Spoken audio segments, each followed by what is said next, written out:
Hello and welcome to the first edition of the Reghi and Roda podcast here on the Press Play Podcast Network. Dave Emmert, our producer, is putting this all together so you can get your R&R now on the Press Play Podcast Networks. Michael Reghi, always has been a pleasure to work with you in the past, and I'm really looking forward to getting back together with you, a little R&R for our listeners out there in this new form that all these youngins, these Utes are using called a podcast. Yeah, Kenny Roda, this has been way too long in the making. This is absolutely phenomenal, exciting, and thrilled to get ready to get back with you as we get this thing rolling. And we have a lot to say, as always. You and I, yeah, that's an understatement right there. Yeah, that's not a problem. Reg, when we sent this out on social media, I had some people saying, well, what have you and Reghi been up to? Rhoda, I think you're down in Canton, and is Reg still doing the TV stuff? So real quick, since we both were canned on the same day and no longer we're doing that radio thing in Cleveland, what have you been up to since then? Continued with calling college football and basketball for ESPN, that four-letter network that I have since 1986. So that is what's kept me busy, Kenny. Fall, winter, and pretty much spring, summer, man. I've been a man of leisure for the last few years. So again, just thrilled to be able to be with you in this kind of format. But, yeah, still calling my play-by-play in college football and basketball, yes. I wish I were a man of leisure. I'd like that lifestyle, man. That's the big bucks. See, that's the difference between you and me. You're Mr. TV, and that's where the big bucks are. And I was Mr. Radio kind of guy, and that's where the little bucks are. So you're in early retirement doing what you want to do, and I'm still, working 5 days a week at WHBC with my old college roommate and fraternity brother, JT Jeff Turk, on the Kenny and JT show on 1480 WHBC. So it's kind of fun that I get to work with my old fraternity brother and then get to reunite with you on this R&R podcast. All right, enough about us. Yeah, let's make it happen, man.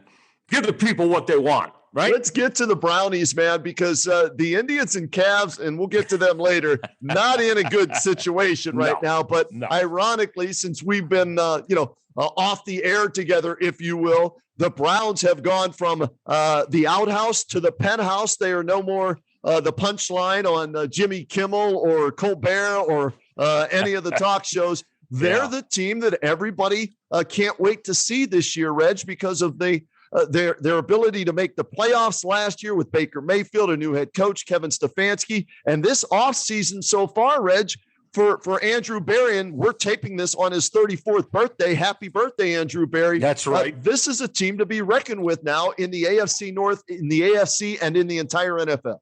Absolutely, without doubt. And I'm so pleased that this was a tough one for you and me, right? We're going to start with the positivity, as Kenny said. And the positivity right now in the Cleveland sports scene, it's in one place and one place only, as Kenny said, with the birthday man, Andrew Berry, Kevin Stefanski, and the Cleveland Browns. And Kenny, for me, listen, as you know, I won't, but, Andrew Berry was a part of the Sashi Brown regime here. Yeah. And so, I'm a huge believer in every man or woman, when they start an opportunity, get their opportunity to, be an executive, be a part of a front office, and a coach, it doesn't matter. They deserve the opportunity to show what they're all about. And so Andrew Berry has been phenomenal. I mean, to me, absolutely phenomenal. Look at the way, Kenny, that he has restructured this roster. Remember last year at this time, he said, we're going on the offensive side of the ball last year, right? So now this year, and as we know, the one unit with the Browns, you'd say, well, yeah, defensively, I don't know, decent to average at best, but certainly with areas of that three levels of that defense they got to take care of. Kenny, I love John Johnson. I think John Johnson's one of the top, whether it's free safety, in the box, strong safety. I think he's one of the best in the National Football League. I've loved him at his time with the LA Rams. And then he goes and gets Troy Hill. So you got two starters coming out of that Rams secondary for him. You add in Tack McKinley to, add some oomph, hopefully, to that first level of the defense. And then the linebacker, Anthony Walker from the Indianapolis Colts. So, and Malik Jackson, shouldn't forget him either. So, Kenny, there's 5 guys. He's got 5 guys. That's almost half the defense that Andrew Berry brought in here free agency-wise that you could say they might all start and be starters for this football team. So I think his restructuring, and again, to me, you know this, I'm roster building, man. How do you roster build in the National Football League? Well, of course, you hope you do it through the draft and hit there. But Andrew Berry, so far, we got to see this play out. Last year, his offensive free agency signings were terrific with Baker Mayfield and Nick Chubb and that offense, the O-line, Jarvis Landry. I really feel the defense, Kenny, the guys I just mentioned, they're going to do the same thing. And this defense, I will be very, very surprised if it doesn't take collectively a pretty damn strong jump in the right direction this year. Yeah, I saw where Andrew Berry talked about why safety and corner were bigger priorities than the linebacker, although they went out and got Walker. Joe Woods, his defense and what they want to do defensively. Safety was the top priority, adding a cornerback either opposite Denzel Ward or along with Denzel and Greedy Williams if he ever gets back on the field. Now you've got 3 guys that you can put out there along with a safety that is a guy that can make plays for you as well. So I agree with you. I thought the acquisitions, they struck early, struck fast, and they added to this team and filled the weaknesses that they had from last year that were so glaring with Sendejo and some of the other guys that were, back there trying to make plays. And then, Grant Delpit. Let's see what they can get out of Grant Delpit from last year, the draft pick with the Achilles injury. He misses the entire season.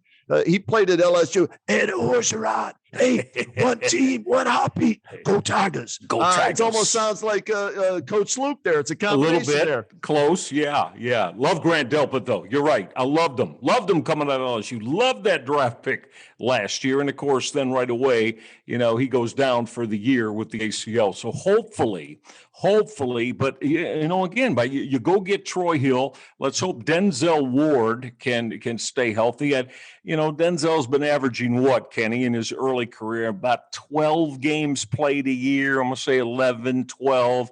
Like to see that get up to 14, 15 for Denzel to keep him healthy. You're right.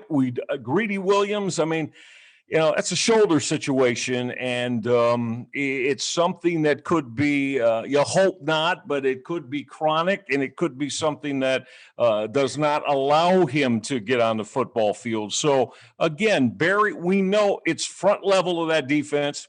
And, Kenny, you mentioned Joe Woods. I got to tell you, I really think we're going to see a lot of 4-2-5. Yep. No, you know what I mean? Absolutely. That 4-2-5 scheme in that Browns defensive, the philosophy and how they want to play. And I think that Andrew Berry's pretty much telling you that he's going to, this is how they want. Woods wants to have that safety, that the big safety, the strong safety, be able to play in the box and help against the run game. And, the Browns had trouble covering tight ends and running backs as receivers, Kenny, and I got to believe that that's going to take a boost. Now, that's not Anthony Walker's forte. He's better against the run game.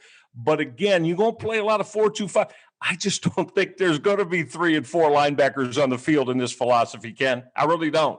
At the end of the year, I wanted a linebacker, but in listening to what Andrew Berry, Joe Woods want to do, I understand it. The way of the game now in the NFL and what teams try and do, spreading the field 3, 4, 5 wide, whatever it is, empty backfield. So I get it. I understand it.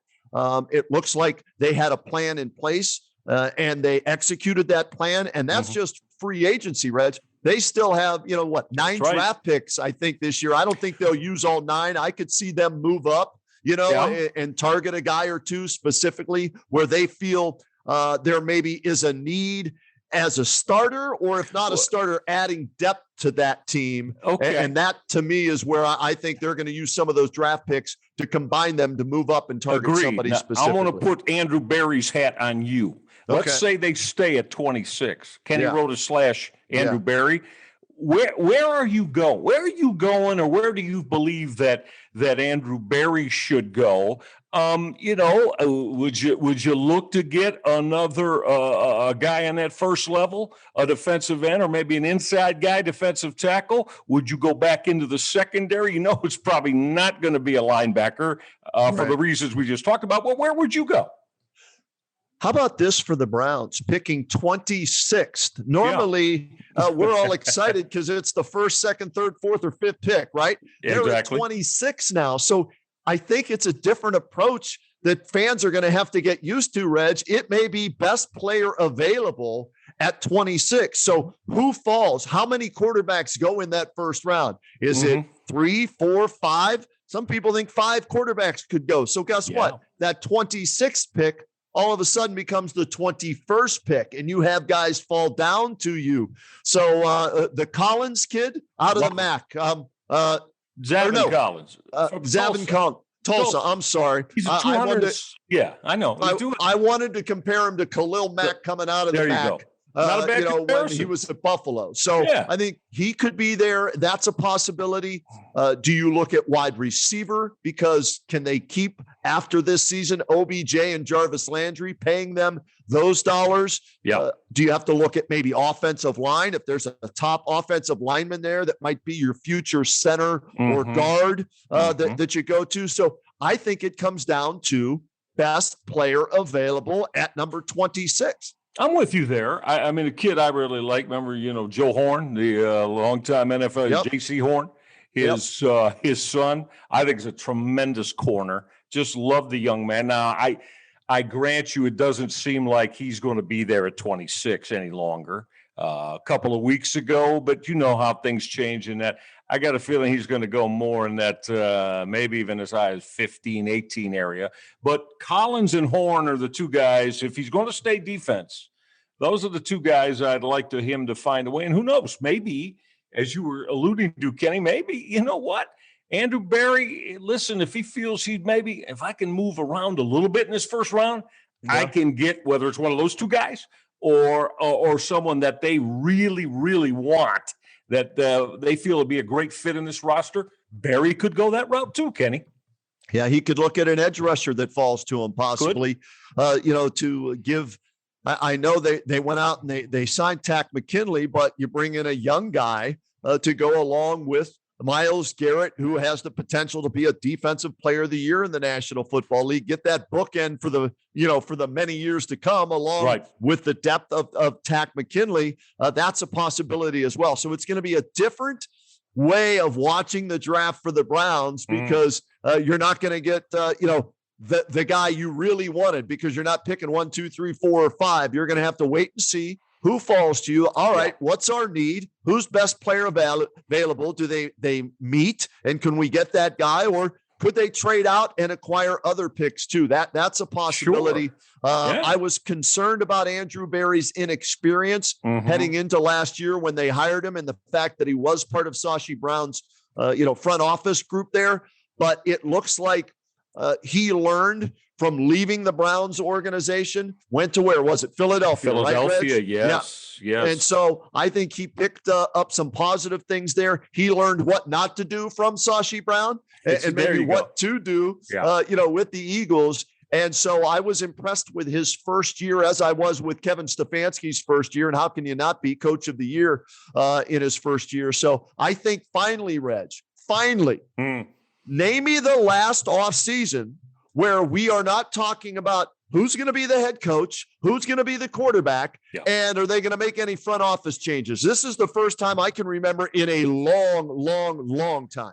2007, when they went 10-6, but they lost at where was it? Cincinnati in that final game of the year, and did not make the playoffs. Remember that? Yep. At 10-6, that was Romeo Crennel was the head coach there. So I love that pizza. I love that pizza. I love that pizza. And promptly, I believe followed that up with everybody's excited. The town is in a frenzy about the Browns. Oh, this year they went 4-12. Yeah, they went 4-12 in 2008. Well, ain't gonna be no damn 4-12s in 2021. I'll put my house up on that there won't be a 4-12 this year following what we saw last year. Now, okay, we spent a few minutes on the defensive side of the ball. Yeah. Again, I'm gonna make Andrew Berry here. We probably would have to get some help from Jimmy Haslam on this. Are you again, this is year 4 coming up for Baker Mayfield and Nick Chubb. Yeah. You the final year of their rookie deals. Are you going to extend them long term? And would you do it right now? Should they do it right now? For me, here's the way I'm looking at it. Because Chubb was a second round pick. This is the last year of his contract. Baker, this is year 4, and they could pick up 4. The option, to pick up his 5th year, right? Yeah. So correct. I pick up Baker's 5th year, no hesitation whatsoever. That's going to be about 18 to 22 million, somewhere in there, based on the new salary cap. Okay. Mm-hmm. So I pick up year number 5. Do I extend him? Do I give him that, as you like to say, that grandiose deal that these quarterbacks are getting? Yeah. Right? No, right. I don't go that far. But I pick up year number 5 because I've got to take care of Nick Chubb first. To me, Nick Chubb is the heart and soul of that Browns offense. To me, he may be their best all-around football player. So I want to make sure I take care of Nick Chubb and extend him and give him what he's worth, okay? Mm-hmm. And then, Baker, show me one more year, okay? We believe in you enough to pick up that 5th year, okay? But in this 4th season, take me a step further. Show me that last year wasn't a fluke. And then at the end of this coming season, we'll talk extension, in years 6, 7, 8, 9, 10, and mega millions of dollars. That's one way they could go. No question about it. Absolutely. Now, I'm with you on this part about because of the Kevin Stefanski philosophy of how he wants to play football. Last year when going out and getting Andrew Berry, going out and getting Jack Conklin. And then drafting, Andrew Wirfs, Jedrick Wills, excuse me. Yeah. You got your bookend tackles there. And to me, this is a situation, we know what they're going to do offensively. They want to run the football. I know people want to tell you that, but running backs, man, Reghi, Roda, they're a dime a dozen. You can get a good running back in the 3rd, 4th round. True. Yes, true. However, I think Nick Chubb is not just any running back. He's a difference maker. He's to me, I'll put Nick Chubb right now as one of the top, to me, 2-3 running backs in the National Football League. I want him especially in the kind of offense they want to run. I mean, we saw that last year. We were worried about, is Baker Mayfield going to be able to, get away on rollouts and waggles? Because all you had to do is take a look at Minnesota and how Kirk Cousins has played the last few years, right? And there's your blue. That's Stefanski. He was the OC there. So when you want to run the football and dominate the football, I guarantee you, Stefanski, we saw, Kenny, if you want to break up your offensive play calling into percentages, if Stefanski could run the football 65% of the time and throw it 35% of the time and lead in games, he'd be happy as could be. And that's fine. I ain't got a problem with that. But then if you're going to do that, then you got to have Nick Chubb. So to me, I extend him. I do it now. I extend him. And because this is what you're saying you are now, philosophically. This is who you are offensively. So to me, it's just a given to me. I'm extending the man. Yeah, without question. So my order of importance with players that they're thinking about extending goes Nick Chubb, Baker Mayfield, and then Denzel Ward. I need to see Denzel, like you said earlier in this podcast here on the Press Play Podcast Networks. I need to see him play. Give me 15 games this year. Show me you can tackle somebody, you can get up, and you can stay in the game and be there for your teammates. Because what's the old line? What's the best ability? Availability. And if you aren't available, I mean, you can't pay a guy if he's not consistently available. Not averaging 11 games a year. I'm sorry, I can't. And I love Denzel. I do Denzel too. is a premium talent, and he weighs 175 pounds. And if we've seen, he's got a problem staying healthy. So, yes, if he can get up again into that play, 14 a year, I'll give you a couple games missing. Well, I'm giving him 15 because now we're playing 17. They added that one game. So 15 out of 17. I'll take 15 out of 17 because he's one of the best cover corners in the league, Reg. He is. There's no doubt about that. So, again, and I don't know if that's something about, I don't think so. I just think this is, one of those things, unfortunately, that, Denzel hasn't been able to withstand the bumps and bruises that are going to come with playing on the defensive side of football in the NFL. Hopefully that changes because he's a premium elite talent. And, if he could do that, well, then he's, as you said, he's a corner piece of this football team. He's a cornerstone of the football team. So, but I'm confident that with all of them, I trust and belief in Andrew Berry, Roadman. Trust and belief in him that he will make the right decisions and do what is best for this football team with all those things in mind. All right. I'm not going to ask you to play the schedule game, even though you love to do that. Okay. Now that we have that 17th game with the Arizona Cardinals coming to town this year. Yeah, it's a home game this year. Absolutely. 9 home, 8 on the road. There you go. And they cut the preseason from 4 games to 3. So you're going to play 20 games each year now. So 17 regular season, 3 preseason. I'm not going to ask you to go through those, but here's what I'm going to ask you, Michael Reghi. All right. AFC North favorite. Who is the AFC North favorite? And we can change this because we'll see if there are trades made and what's done in the draft. But as of right now, as of taping this on March 30th, 2021, who's the AFC favorite this year in your eyes? Slightly, and I mean by whiskers off of your dog, Frankie, okay? All right. The Baltimore Ravens. Still. Slightly, okay? Now, very, very small, thin line there. To me, the Browns, and I'm like you're the Steeler guy, but man, I don't know. All these people that are just all of a sudden saying, Pittsburgh, and Pittsburgh might be a 6-11 team. What? Come on, man. Now I got no, because you and I've known each other long enough. You're the Steeler guy, but what I've told you, man. This is one of the best organizations in football. And again, if that they'll find a way. So I am not counting the Pittsburgh Steelers out of, but I don't put them ahead of Baltimore and the Browns. But Kenny, if they went 11-6, man, it wouldn't surprise me in the least. A lot of people think they won 5 games. I just don't understand that. I really don't. I get Ben's getting older, this and that. Man, listen. Every year they find a way to fill what's needed, and they still play damn good defense, do they not? When they're healthy, yes. But listen, okay. So if you don't have to put 40 up every week to win football games, Steelers can beat you 23-17. And again, that's where I hope the Browns can get. Right now, the Browns can't do that, as we know. Now, we hope all these additions we talked about, that's going to get them there. But last year, anything but. How many times did the Browns have to put up 35-38 to win a football game? That's tough to do for 17 weeks now.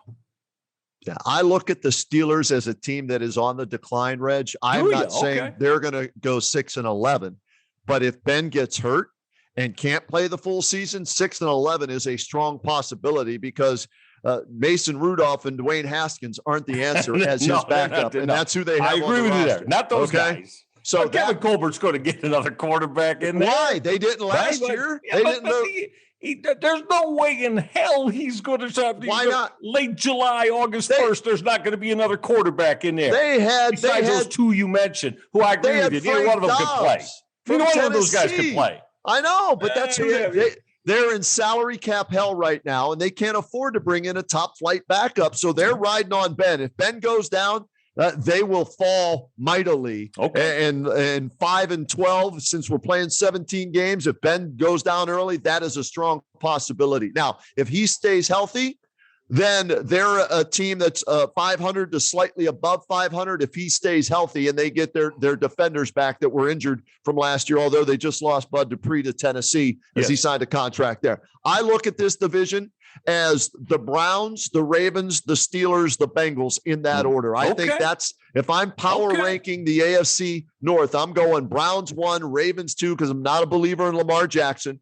I've got the Steelers 3rd because too many question marks with that offensive line and Ben's health. And Mike Tomlin, stick a fork in him, man. He should have been fired 2 years ago. Wow. Okay, no coach in the NFL. An angry Steelers fan. You're angry, Reds. No coach in the NFL has done less with more talent in his tenure than Mike Tomlin. You don't really believe that, do you? Reds, you lose. What was it? 48 to 45 or 45 to 42 to Blake Bortles and the Jacksonville Jaguars at home in a playoff game. Last year, you lose to the Browns. Lose to the Browns. Yeah, 2 weeks in a row. That's never, come on. It was 2 weeks in a row. Is on a decline. The coach, they're loyal to a fault. And they're riding Ben and Mike for one more year. And then I think it'll be sayonara for both of them. So we'll see. That part of it could be true, but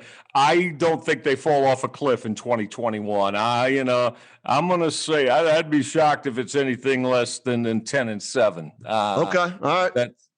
I would be. So, but we got a lot more time to dive into Yes, we do. Yes. And we didn't mention the Cincinnati Bengals, and I just hope that, again, I hope Joe Burrow comes back, and Joe Burrow is, because I'll tell you, if they can get an offensive line for him, Kenny, and not have him on his back 20 times a Sunday, I think that young man is going to be an extremely good NFL quarterback as he goes along. I got to believe they're looking. Who's the Sewell, the offensive tackle out of Oregon? Yeah, probably, right. If they were smart, they'd go that way to protect him. Do something the Browns didn't do with Tim Couch, and that's get him an offensive line after making him the first overall pick in 1999. All right, Reg, that's our first look at the Browns here on the R&R podcast. We're going to get a short break in right now, and then when we come back, check this out. We're going to take a look at your 2021 Cleveland Indians and what an offseason they had. And we'll tell you all about it when we return. Hey, everybody. It's Sam Amico from Cavs on the Break NBA podcast. Be sure to give us a listen for all your Cleveland Cavaliers recaps, analysis, breakdowns, draft talk, free agency. The list goes on and on. Give us a listen. Cavs on the Break NBA podcast. Hello, Brooks here with the Books with Brooks monthly book club podcast. We read one book a month and then we talk about it. Books like Stephen King's The Shining or Where the Crawdads Sing by Delia Owens. If you're on the hunt for book recommendations and enjoy sparkling conversation, come read along with us and then listen in.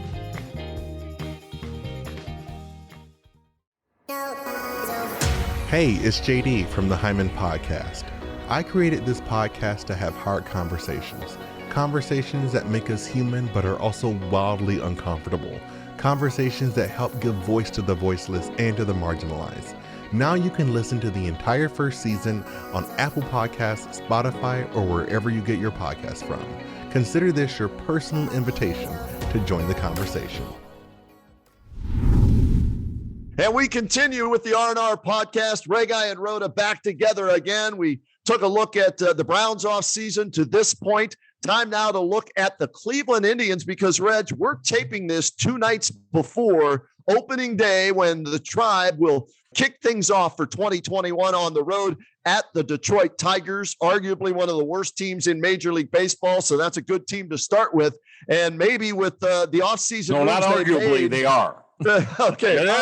And arguing about it. The last 3 years, no argument about it, but go ahead. Yeah, so that's a good way for the Indians to start considering the offseason they had or didn't have, losing Francisco Lindor and Carlos Carrasco. I shouldn't say trading them, losing Carlos Santana at first base.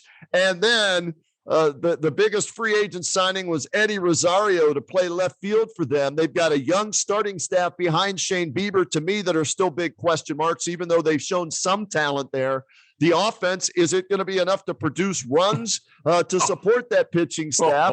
Who's the closer? We don't know that yet. So for me, This is, as I look at this team, and we didn't even talk about changing the name maybe as a distraction, the Mickey Callaway situation as a distraction that's still being investigated. They did not have a good offseason, Reg, and I'm curious to see how that translates to being the second lowest payroll in all of Major League Baseball this year. Yep, very viable questions that you just raised, Roadman, and I want to know this. You mentioned Shane Bieber, Cy Young Award candidate, MVP. I love Shane Bieber.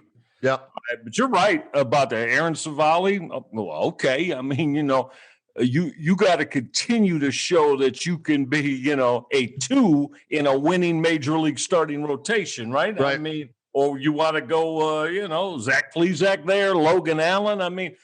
Again, on paper, yes. Do the Indians have the wherewithal to win 3-2 and 4-3 baseball games? Well, if they're starting pitching, does what everybody expects. But Ken, this is to me one of the worst offenses in Major League Baseball. Yeah. I'll give you Jose Ramirez. I give you that. Okay. I like Cesar Hernandez. You're 275 to 290 hitter. He's going to get on base and score a lot of runs, hopefully at the top of the lineup, right? Okay. Now what? Now what? This Franmil Reyes. There you go. Reyes. You're right. He's going to hit 35 bombs this year, Reg. Strike out 200 times. All right, there you go. Bombs. All right. Well, listen, let me tell you what. I know college outfields. I'm not kidding now, that are swing the bats more productively and have a better capabilities to drive in runs in this Indians outfield right now as it's currently constructed. I mean, Jordan Luplow is the starting center fielder? No, Ben Gamble might be the starting center fielder. Ben Gamble might be the starting center fielder. Or wait, maybe they'll take one of those shortstops they got in the Francisco Lindor trade, Ahmed Rosario. And you know what, Ahmed? Hey, forget about learning how to play center field at single A, double A, or triple A. Let's let you learn how to play at the major league level out in center field. Go ahead, go out there. We won't worry about you. Just learn, and if you make mistakes, you make mistakes. You're right. This is one of the worst outfields in all of Major League Baseball. And then, I'm sorry, Jake Bauers, and my guy 2 years ago, when they foolishly decided not to keep Michael Brantley on this base. Yep. And, of course, all he's done in 2 years in Houston is hit 310 because that's what Michael Brantley does. And he's yours. Oh, we're not going to play him $15 million. Ridiculous. Yeah. But Jake Bauers is going to be – he'll take Michael Brantley's spot and give you offense. Jake Bauers can't hit, Kenny. Hey, Reg, he hit his first home run in spring training today. Yeah. Okay. And again, now you're going to play him instead of Bobby Bradley. I know. You gave him the job at first base. The man is not Jake, you want to talk about it with me? We can. You're not a major league hitter. I see nothing in your repertoire that tells me you are going to be a productive major league hitter. You punch out, if you played every day, hell, you'd punch out 180 times a year. Hey, Reg, let me tell the quick Jake Bauers story real quick, all right, since you brought him up. All right, yeah. We're at spring training last year, JT and I, all right? WHBC, we're an affiliate of the Indians, so we get to go down to spring training last year. I don't know much about Jake Bauers, right, when I get there, but they're like, hey, you want to do an interview with Jake Bauers? Of course, I'll do an interview with anybody. He's an Indians player, sure. So I go over to his locker, right? And before I go over there, I'm reading up. I'm looking at his bio. The Indians have him listed. Jake Bauers, acquired the trade and all that, outfielder, whatever. So I start talking to him, and we're talking. I'm like, so what's it like, playing left field behind the likes of Corey Kluber and, Mike Clevenger and Shane Bieber? And here's what he says to me. I'm a first baseman, don't you? I said, I'm sorry, what? He said, I play. I said, I know you play some first base, but the Indians have you listed as an outfielder. He says to me, I'm a first baseman. You should do better research before you interview me. Is that right? Yeah, do better. That's what he tells me. So the running gag is outfielder Jake Bauers. Now he is going to show that he is the first baseman for the Indians because he's out of options. He didn't earn it. They put him there because he's out of options, and Bobby Bradley had one more, so that's why they sent him down. Well, see, and again, I'm sorry, I just can't get behind that, man. Yeah. You know, again, you at some point, you know, Bobby Bradley, I think, again, sure, does he have some holes at the plate? Yes, he too. You know, for my taste, and I get it, but strikes out too much. Just like I said about Jake Bauers. However, though, again, to me, you have got to play Bobby Bradley. Show that confidence, show that trust in him, and say, "You're my first baseman. We're gonna play against you. We're not gonna platoon you. We're gonna play you and let you swing the bat because we believe in you." I mean, again, Jake Bauers has done nothing for me to show that I could put any trust and confidence in him, that he's going to be a significant piece in this lineup. Like I said, you got Ramirez, you said Reyes, I like Cesar Hernandez, and again, okay, maybe one of the kids that, like you say, got Eddie Rosario is going to have to hit. Now, again, he's a guy, he could hit 280, but he also could hit 215. That's been his track record. So I'm very concerned about this offense being able to, day by day, be able to manufacture runs. I just see it as a big, big problem. The shortstop position has been handed to Jimenez, who they got in the trade. All right. Yeah. They supposedly love him, love him, whatever, phrase you want to use. And so we're going to see if indeed he can fill the shoes of Francisco Lindor from last year. I wrote it down here. Give me 1 second here, Reg. I looked it up, and I think combined, Ahmed Rosario and Andres Jimenez combined put up the numbers that Francisco Lindor put up last year. Okay. And Frankie didn't have a particularly great year offensively. No, in fact, he didn't. It was let's be honest, it was a subpar year offensively. And then you put in, what did he hit with runners in scoring position? 210? Yeah. Just not a good year at all for him. But I get what you're saying. Yeah, you're asking these two kids now. Right. What is Jimenez is 22, I believe. He is. Yep. He hit 263 with 3 homers, 12 RBIs last year. Ahmed Rosario hit 252 with 4 homers, 15 RBI. So combined, they almost had identical numbers to Francisco Lindor. Here's what I said on the Kenny and JT show. I said that if those two guys are going to be everyday regulars, all right, then they need to average what Frankie averaged in his last 2 full seasons. And there's no way they're going to do it, Reg. He averaged 280, 35 homers, 81 RBIs, and 115 runs scored over his last 2 full seasons, Francisco Lindor. There's no way out of 2 guys, not one, out of even 2 guys, they're going to do that. So I'm with you. Where are these runs going to come from? Is Josh Naylor, they got him in the trade. There's another guy that I'm not real high on. So, I mean, he looked good in the postseason last year. At least one guy hit in the postseason for them, as they've lost 8 straight postseason games now. But I don't know where this offense is going to come from. And while Bieber's your reigning Cy Young Award winner, these other guys, Reg, you ready for this? Shane Bieber is the only one out of these starters that's thrown 200 innings for a full season. Zach Plesac, 115 is the most he's thrown in a season. Savale, whoa, Savale, whoa. 74 innings is the most he's thrown in a season. Tristan McKenzie, Tristan double T, Tristan McKenzie, 33 is the most he's thrown. So there are question marks surrounding these starters if they can last a 162 game season. Well, there is, and you just brought out all the reasons for that, and so that's going to have to be watched very, very closely. Again, you got a potential Cy Young and an All-Star game performer and an MVP in Shane Bieber. I love Bieber, but you just don't know, because you haven't seen it, not consistently, as you just pointed out. And who's a closer on this team right now? Who is by committee?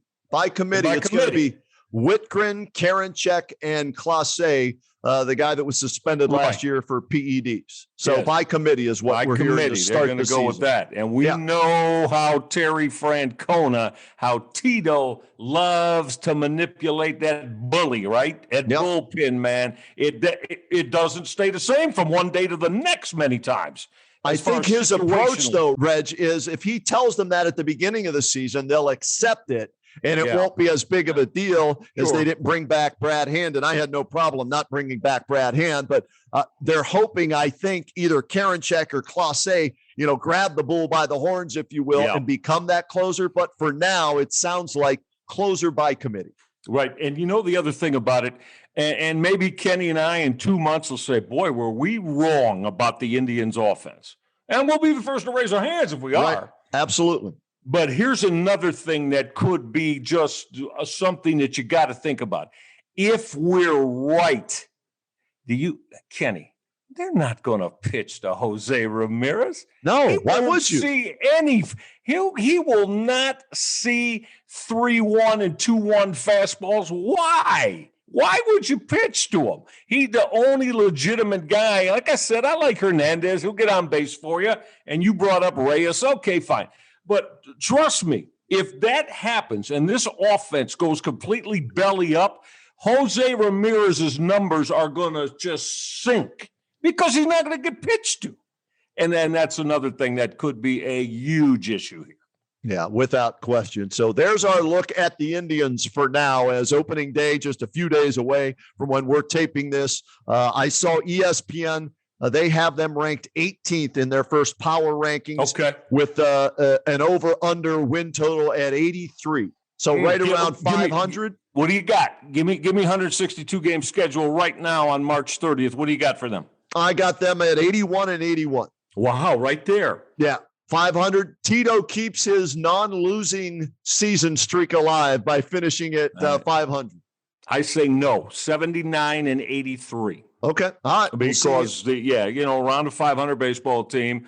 Let's see. They got in the playoffs last year as a wild card and promptly lost 2 to the Yankees.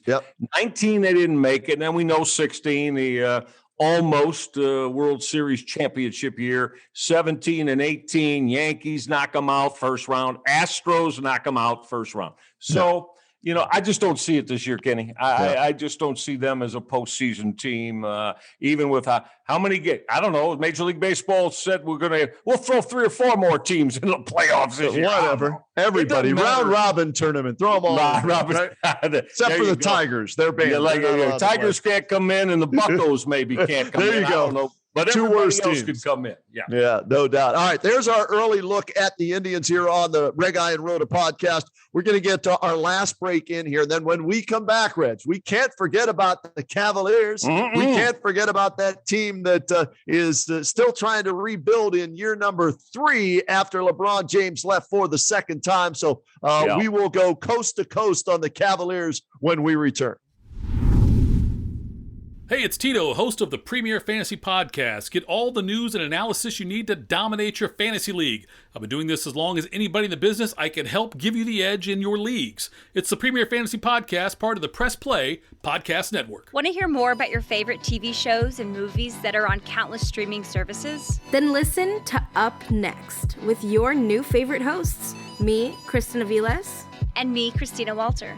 Every other week, we'll highlight one genre, but 2 movies or TV shows, one old and one new. We'll let you know what's hot and what's not from your favorite or least favorite streaming services. And be sure to stay tuned to the end of each episode where we shout out an artist whose name you should know for their talent in the industry. So follow us to stay up to date with your favorite hosts from Up Next, a part of the Press Play Podcast Network. Hi, my name is Sam Post, owner of Phenomenal CBD Store and PhenomenalCBD.com. That's like phenomenal, CBD.com. Tune in where we talk with experts about how the amazing hemp plant can make a difference for people's health and well-being from the Press Play Podcast Network. Hi, my name is Jeremy Powell, co-host of the Oranges, Oranger, Browns podcast. Check us out anywhere you listen to podcasts. For all your Browns coverage, post-game, pre-game, anything you need Browns, you'll find it here on the Oranges, Oranger, Browns podcast.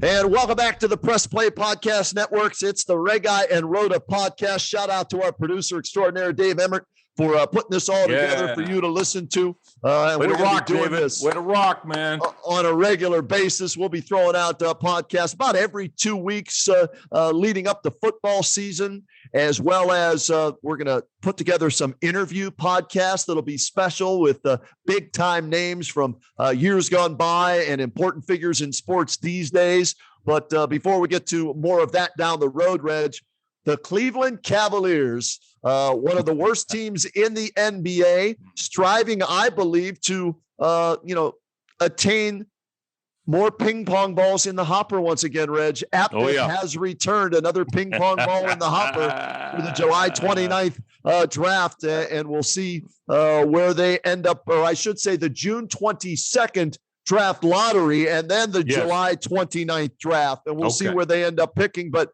Reg, what is the approach? What is the plan of one Kobe Altman with this Cavaliers team? And guys and gals, Kenny and I didn't talk about this. No, but that's the exact same thing. I was just gonna ask you.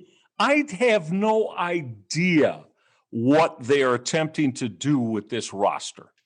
I'm sorry, I just don't.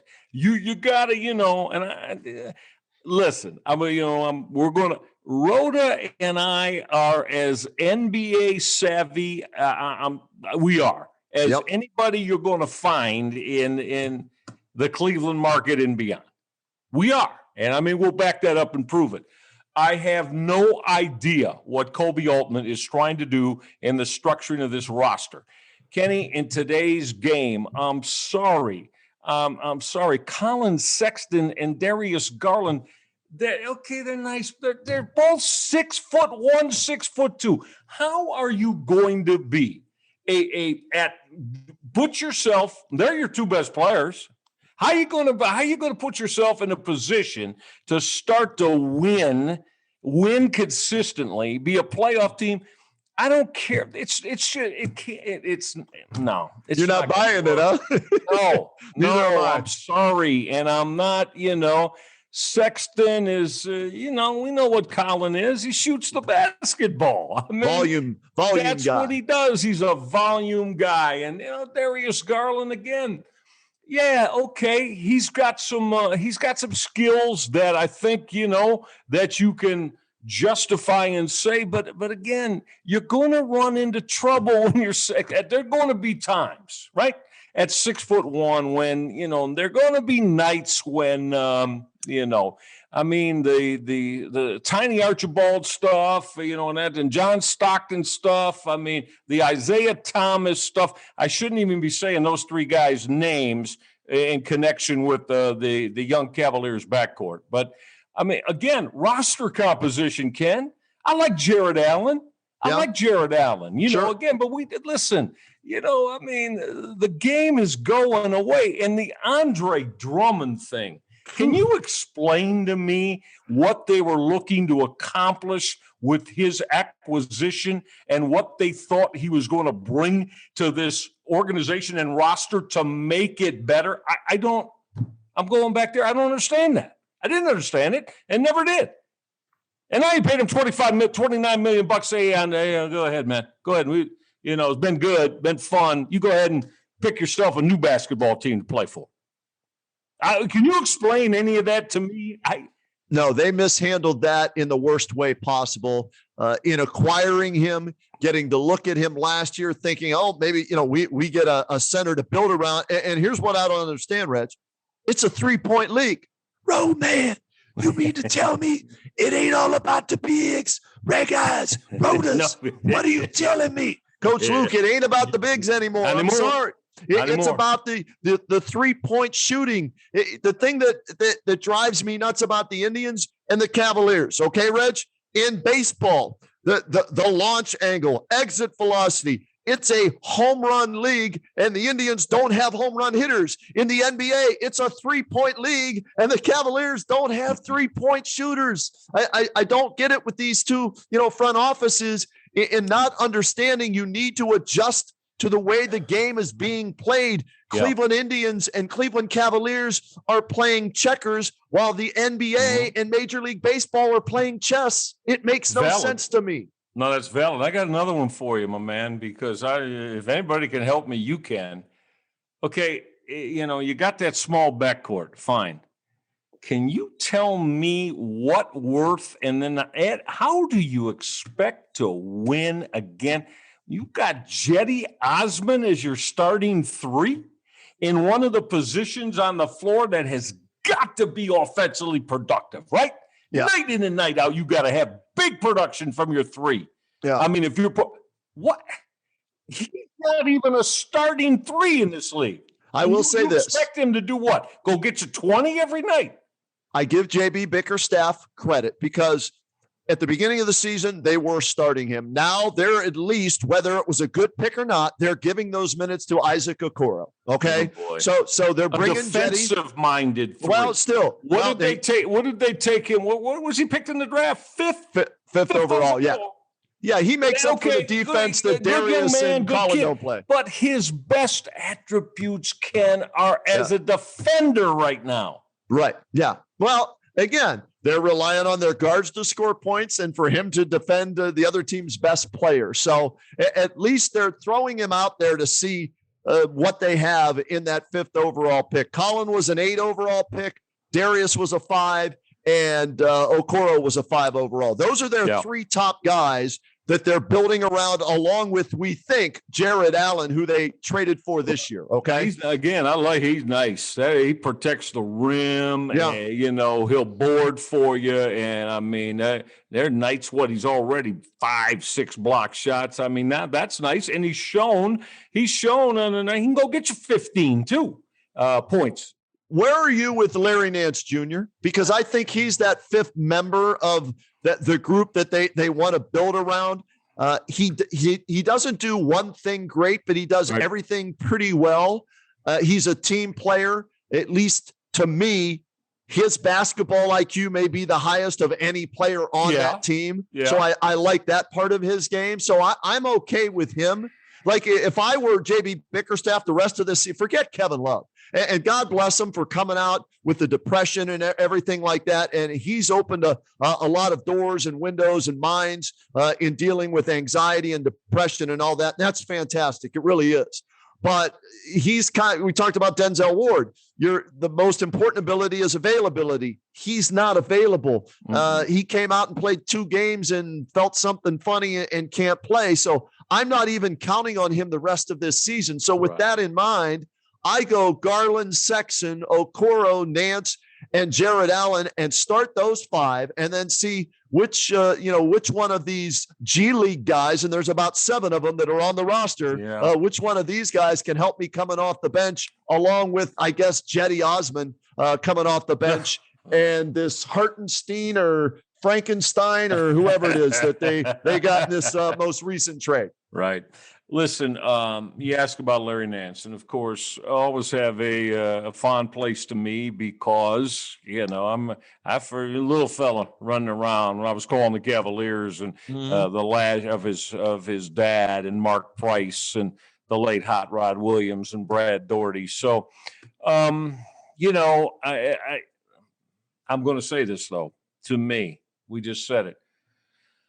Larry Nance does a lot of things that can help a basketball team. But, Kenny, I believe his best place in the NBA would be as a 6th, 7th man on a good basketball team. Okay. Again, I'm not trying to project he's going to kill you if you got to start him. But, again, are we talking about – we just said the same thing with Sexton and Garland, the same thing with Okoro. Again, at what point is this team going to start taking the Kenny? And don't get me started. What is the one constant? We take out the LeBron years of winning. What's the one constant about the Cleveland Cavaliers? The owner. Yeah. The owner is the one constant. Let's not even start throwing their record out. You want to do that. Trust me. You don't want to do that. It'll really get you feeling blue. You take out the LeBron years here. This is a disaster. A disaster. Yeah, I don't disagree with you there, Reg. The last 2 years, obviously, Dan had the stroke, so he's not around the team as much, and maybe that's where Kobe took over, and that hasn't worked out, in my opinion. I mean, think about this. Kobe Altman is the only general manager under the ownership of Dan Gilbert to get a second contract. That's right. And that's not a good thing when you look at what Kobe's done. So it's not a good thing. And so, Dan's battling back from, the stroke and the health issues and everything like that. We hope he gets better. But if we're looking at it just from a sheer basketball perspective, no, you're right. This team, they've had first overall picks. They've made a lot of trades, a lot of moves. They spent a lot of money, but without LeBron, they've been absolutely nothing. Horrendous. In that worst record in the NBA during that period without James. And how's it going to get better? Ill health or on anybody. Right. No one. It's not about that. Right. Again, he has been the constant since 2006 here. The only constant. Right. You take out the 4 years LeBron James wore a Cleveland Cavaliers uniform. Winning, please. Far closer to unmitigated disaster than winning. Do you have any faith in the front office that is currently constructed by the Cavaliers that they're going to figure this out? No. Yeah, neither do I. No. I want to be wrong. Prove me wrong, please. Sure. Prove me wrong. Make me eat my words with a big, bottle of Screaming Beaver sauce from Old Carolina Barbecue to put on top of that crow that I will gladly eat. Mm-hmm. Prove me wrong with this off season, this upcoming draft, whatever moves you can make when you get out from underneath Kevin Love's $60 million you owe him over the next 2 years. Prove me wrong, please. We'll be the first to raise our hands. Neither one of us have a problem doing that. We're going to put feelings and thoughts and strong opinions out there, and they're not always right. No one said that, every thought we have, or I have, Kenny has about, there's going to be something, boy, you missed that one, Reghi, you missed that one. Sure. And in this situation, if it's where Cleveland, for you fans, be happy to say, boy, I was wrong. I mis-evaluated that, and they're much better than we. But I mean, again, you got to show that. You got to show that at some point, and haven't seen that whatsoever. Not whatsoever. So this Cavaliers team, a long, long way from being a contender. Forget for a championship, just in their division and in their conference, a long ways away from that. I would like to see them. Somehow, some way, mirror the Phoenix Suns and what the Phoenix Suns have done. Mm-hmm. Devin Booker, DeAndre Ayton. They went out. Who was the kid from Villanova? I wanted him instead of Colin Sexton, Mikal Bridges from Villanova. Oh, yeah, from Nova. Okay.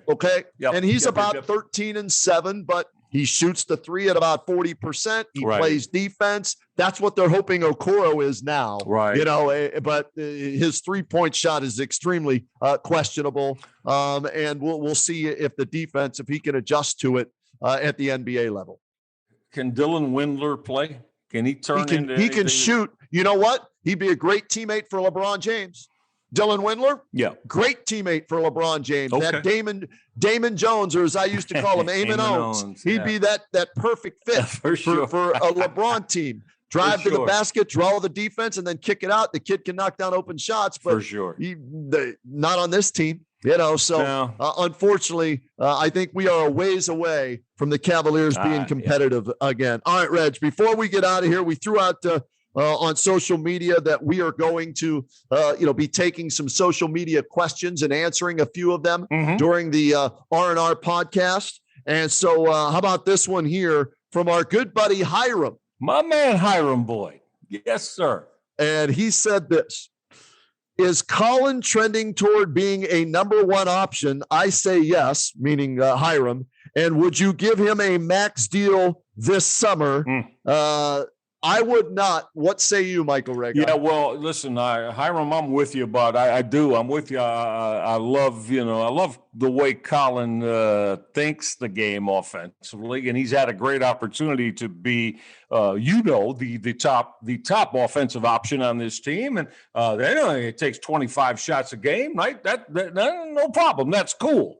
Again, the only thing that it's not about him, but what I would say is, again, if the Cavaliers are to, and if they finally have the aptitude to get better, can he pull back a little bit offensively, Kenny, and do other things that are more complementary to the other pieces that he's on the floor with? He didn't have to do that now. I mean, in fact, if they're going to win basketball games, they need him to put up 25 shots a night and get, hopefully 28 or 30 off that, right? If you need to pull it back and you need to change your game a little bit on the offensive end for the betterment of everybody else, can he do it? That I'm not sure about yet.